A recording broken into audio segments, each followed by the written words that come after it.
is the oldest sister. She's tall. She grows strong and tall, and then she is supportive of the beans. She allows the beans to trellis up her, so they take advantage of her support. But the beans also give back, because beans, every kind of bean, has the power to pull atmospheric nitrogen out of the air and bring it into its root system and share it with the soil. So the beans are enriching the soil through their root system. And then the youngest sister is squash.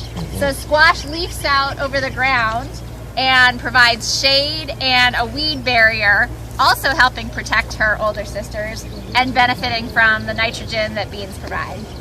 So pretty cool, and like that's a great one to do if you're starting a school garden and you want to start with something small, because it's got really good lessons for teaching the kids, and it's just something that's very manageable. You can do it in a small space.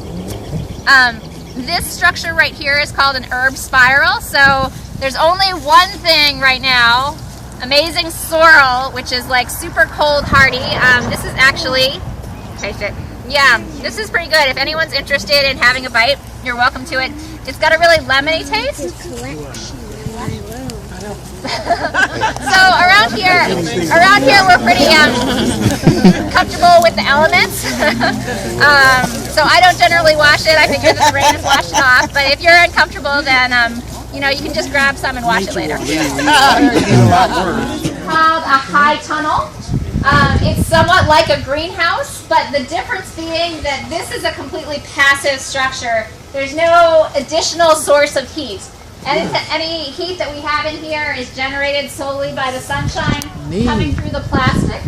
You can see that the sides of this are down right now, but on a colder day we would have them up.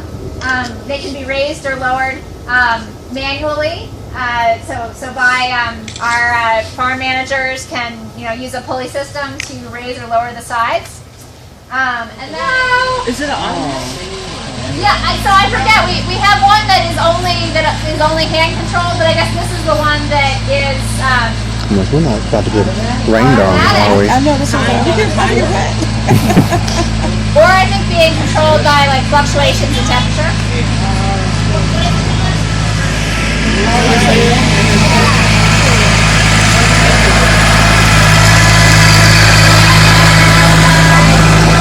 To eat, as you might imagine, because that's pretty gnarly looking. We actually grew these in here to break up the soil. The soil in here was pretty compacted. This was an area before we put the high tunnel on it that had been run over by tractors a lot. We weren't growing on it. So to loosen up the soil a bit, we planted these. They're called forage radishes. And I also known as daikons. Some people do eat them, but they wouldn't eat them this far along. They'd harvest them when they were a little bit smaller and nicer. Yeah, but they did help with definitely breaking up a little bit of the hard pan of the soil in here, so that it would be a friendlier environment for the root system of the more delicate plants. What is this? What kind of kale is this? So this is it's related to a red Russian, but I think it might even have like black Russian or something like that in the name.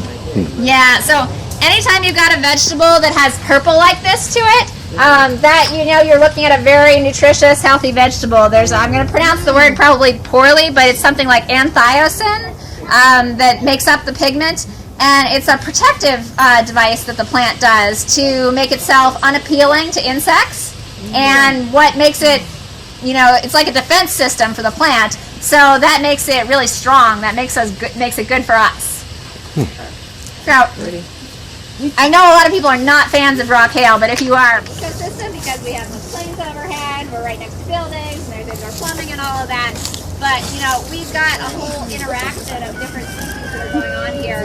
And so, if you were ever to be able to eradicate all of the pests that threaten your crops, then immediately the rest of the world would intervene, and there would be a missing point in the ecosystem. So the other bugs, the other insects that are predatory as would leave, and there would be an even. Haven't really done a lot with it, so we were just doing a lot of weed pulling and cleaning it up and kind of establish some borders where the herbs were. We experimented last year, right, Sarah? They planted for the first time. last year. Yeah. Stevia, which went over really well, and that grew well. We planted tarragon, rosemary, thyme, toothache plant, Forage, horehounds. curry plant,